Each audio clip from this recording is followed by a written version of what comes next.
Добрый вечер, дорогие друзья. В общем-то, наверное, Максим вот основную мысль, которую мы сегодня хотели донести, он сказал.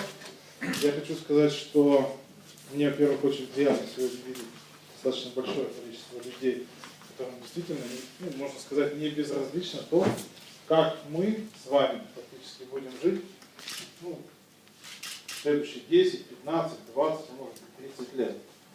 И вот администрация города этим вопросом мы начали заниматься, наверное, года 2 назад, когда стали себе задавать вопросы, а какие у города цели, какие задачи, какие мысли, как жить нашим детям, чем они будут заниматься, рожать сегодня здесь, в городе Ижевске, или не рожать, и детей отправлять куда-то.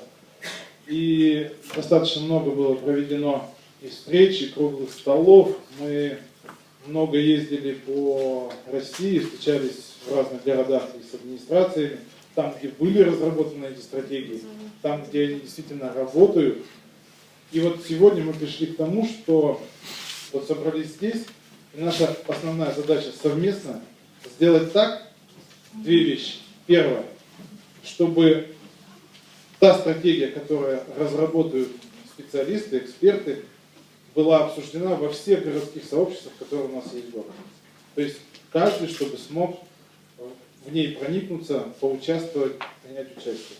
И второе, это самое главное, на мой взгляд, чтобы эта стратегия была рабочей.